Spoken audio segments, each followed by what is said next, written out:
E aí, meus queridos do sexto ano, espero que estejam todos muito bem e animados para mais uma aula de ciências. E aí, vamos lá? Para o capítulo 16, onde diz assim: como as sensações guiam o funcionamento do nosso corpo humano. E aí, vamos lá saber como? Então, você, que imagem estranha é essa, professora? Olha só, o que nós temos no meio? O cérebro. Por quê? E aí nós temos vários órgãos dos sentidos: visão, audição, o olfato, o dedo que representa o tato, a língua que é a gustação. Por quê? Cabe ao sistema nervoso justamente fazer o que, gente? A interação entre o ambiente e todos os órgãos do nosso corpo. E isso nós conseguimos ver, se nós conseguimos ouvir, sentir o cheiro, né, daquela sua comida gostosa que a sua mãe está preparando, sentir o gosto dessa comida deliciosa, é justamente por quê? Por causa dessa interação. E o que acontece? Esse sistema nervoso, ele vai interpretar todas essas informações recebidas pelo ambiente, interpretando, e aí nos possibilitar a perceber todas essas informações maravilhosas. Então, só que para falarmos no caso, né, sobre o sistema nervoso em si, nada melhor do que falarmos sobre a estrutura de um neurônio. Mas o que é um neurônio? Esse neurônio justamente é a célula especial do sistema nervoso. Olha como ela é bonita. Ela parece uma estrela alongada, né, com várias estruturas. Todas essas estruturas representam um neurônio. E aí, vamos lá conhecer, no caso aí? Vejam bem, no caso, vamos começar pelos dendritos. O que são dendritos? Dendritos parecem são essas raizinhas. Olha aqui do lado esquerdo da tela, ó, dendritos. Parecem umas raizinhas, estão vendo? Essas estruturas são justamente as responsáveis por receber os impulsos nervosos, vindos de outros neurônios ou de outras células. Então, e aí ela parte para um disco central, que nós chamamos de corpo central. Esse corpo central é justamente a única parte do neurônio que se assemelha com as demais células. Por quê?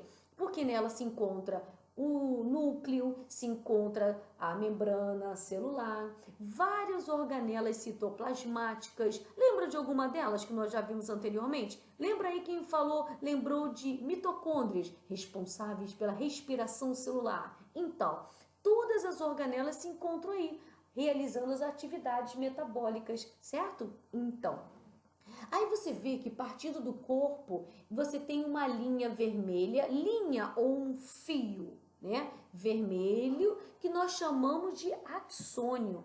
Qual é a função desse fio vermelho? É justamente transmitir os impulsos nervosos ao longo de todo o neurônio, tá? E aí você vê que ele está dentro de uns gominhos, que lembram os gominhos de linguiça, né? Não parece? Ah, vamos dizer que parece, né? Então, e esses gominhos são chamados de bainha de mielina. Essa bainha de mielina, o que ela vai fazer? Na verdade, ela é uma membrana gordurosa. Mas peraí, não pensa, simplesmente isso? É, mas ela tem uma função importantíssima, porque é graças à bainha de mielina que ela acelera, no caso, toda a transmissão, né, do impulso nervoso levado pelo axônio. E aí já repararam que tem pessoas, né, vão ficando velhinhos de idade, vão perdendo a bainha de mielina. Por isso que ficam mais lentas, têm a tendência a perder a memória, principalmente em doenças degenerativas, como o mal de Alzheimer. Né? É uma doença horrível, porque a pessoa se esquece, né? Até mesmo do seu próprio ser, não lembra do seu nome, não lembra mais o que é certo, o que é errado, né? O que pode ou não fazer. Então, se no caso esse esquecimento, né, está voltado no caso justamente pela diminuição dessa bainha de mielina. Então, essa condução do impulso nervoso fica lento, né? Então, e aí você vê que lá no final tem o chamado terminal do axônio, é a estrutura que termina, né, esse axônio, e é ele que vai se interligar, dendrito e axônio, que vai permitir esse impulso de um neurônio para o outro.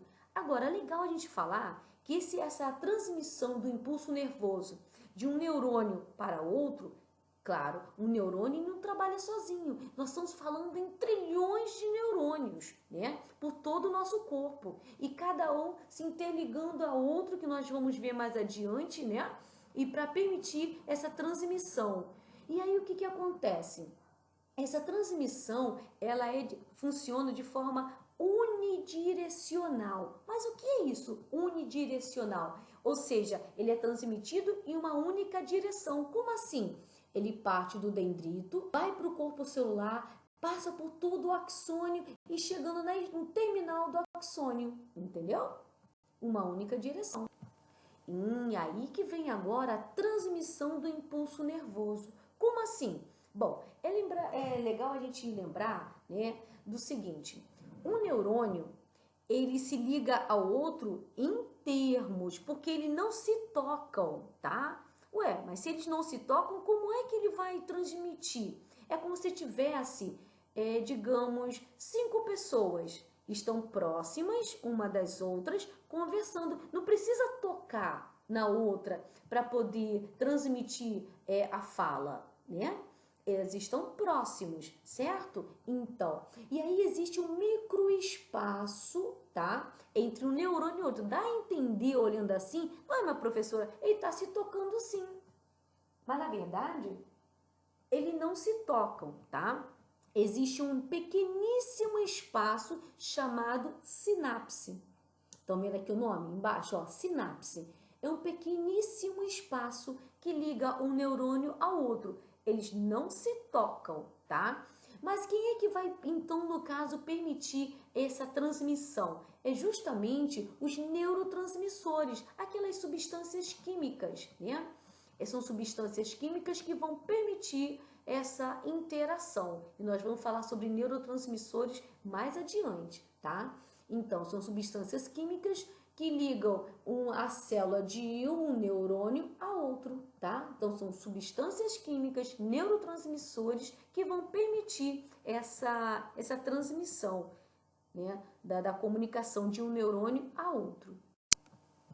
Bom, agora sim nós vamos falar sobre o sistema nervoso central.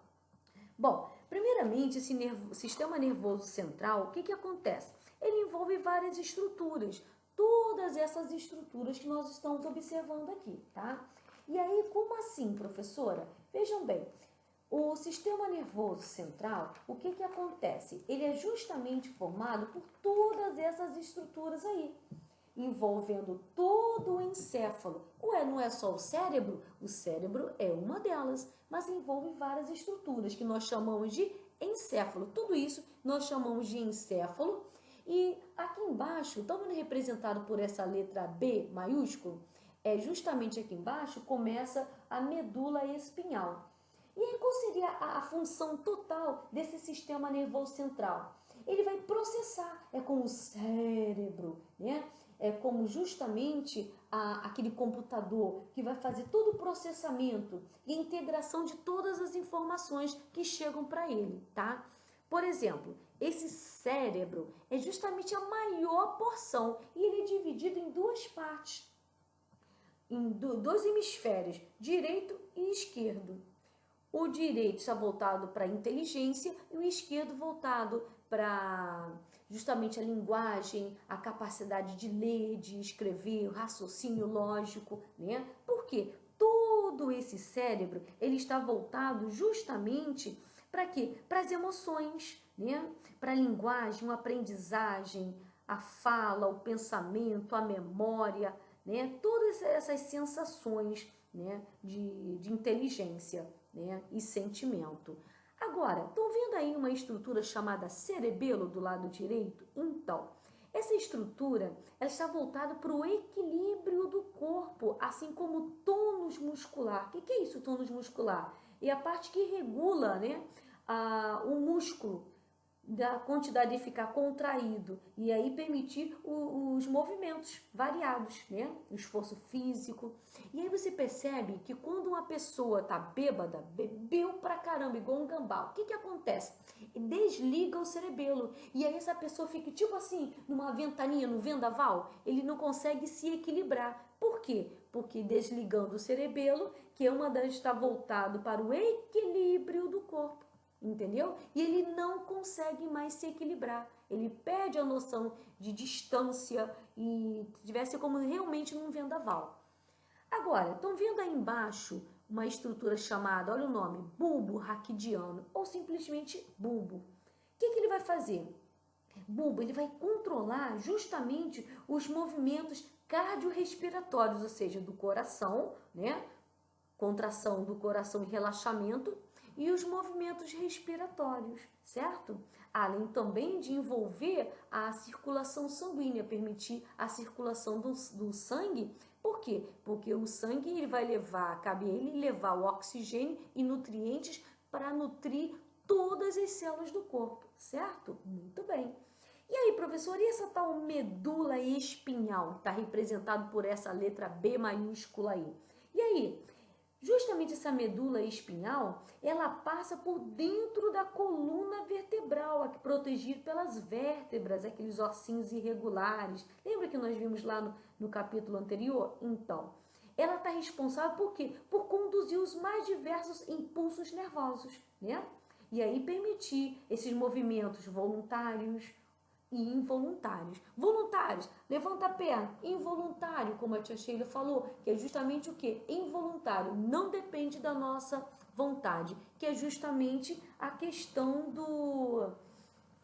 da bexiga urinária, dos intestinos. A gente não consegue controlar a vontade de urinar e a vontade de fazer o número 2, né? Tudo que na sala de aula dá vontade, professora, preciso ir ao banheiro. Por quê? Porque está voltado para o sistema justamente o que? Involuntário. E aí, vamos lá para o próximo? Agora sim, sistema nervoso periférico. Bom, esse sistema nervoso periférico, o que ele vai fazer? Justamente, no caso, ele é envolvido os nervos, tá? Tanto nervos cranianos como espinais. Gente, esses nervos cranianos, eles estão, no caso, justamente de 12 pares, tá? Esses nervos cranianos. E, no caso, como é craniano, ele envolve todo o encéfalo, certo? Então, e aí, como ele envolve o encéfalo, tá? Vai normalmente permitir a transmissão das mensagens para áreas da cabeça, pescoço, né? E no caso aí envolve também justamente gânglios e os nervos motores. Esses nervos cranianos, como nós falamos, envolve a cabeça, pescoço e os espinais. Gente, esses nervos espinais, eles são mais ou menos em torno de 31 pares, tá? E aí eles são divididos em sensitivos, olha bem, sensitivos, sente. É justamente aqueles voltados para o quê? Que recebem aqueles estímulos que vêm do ambiente e leva lá para o sistema nervoso central, tá? Então, muito bem, são muito importantes porque é justamente o sistema nervoso central e a união do sistema nervoso periférico que vai permitir a interação, tá, total todos os nossos órgãos do nosso corpo, desde o dedinho do pé até o couro cabeludo, tá? Permitir o ambiente, tá? Então, agora nós vamos falar sobre o periférico, mas agora é o autônomo. E aí esse periférico autônomo vai se dividir em simpático e parasimpático. Como assim? Vamos lá. Esse sistema, por exemplo, no caso, se ele é simpático, estou vendo do lado direito, simpático, o que vai estar relacionado, se é simpático ou parasimpático, como estão observando do lado esquerdo, é justamente o tipo de neurotransmissor. Lembra de neurotransmissores? Justamente aquelas substâncias químicas? Então, é justamente o tipo de neurotransmissor que aí vai permitir, no caso, essa interação. Que há uma diferença? Sim. Então, vamos lá. No caso, vamos falar sobre o simpático. Vamos lá. Qual é o tipo de neurotransmissor que está envolvendo aí, gente? É a noradrenalina ou adrenalina, que vai induzir uma excitação física, mental, o bom humor, né?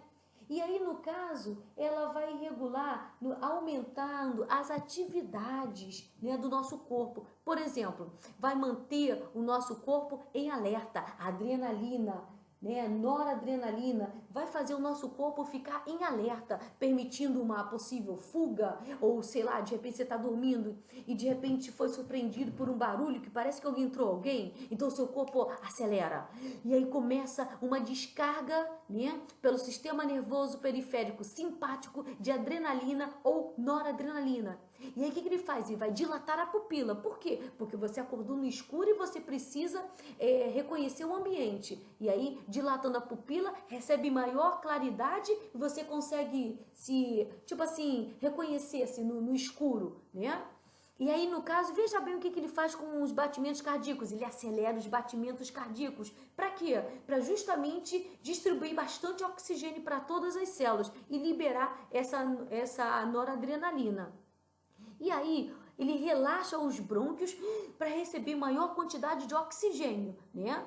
E aí, estimula a produção de adrenalina e noradrenalina lá pela suprarrenais, lá, aquela glândulazinha que fica lá no fígado. E aí, o que acontece? Nesse caso, esse fígado começa a produzir uma grande quantidade de glicose para produzir energia. Gente, só que tem um detalhe. O nosso corpo ele não pode ficar em alerta o tempo todo acelerado. Ele vai ter um momento que você viu que não, era só um gato da vizinha que entrou pela janela e derrubou a panela que estava em cima do fogão e fez aquele estardalhaço. Então foi um susto, apenas um susto.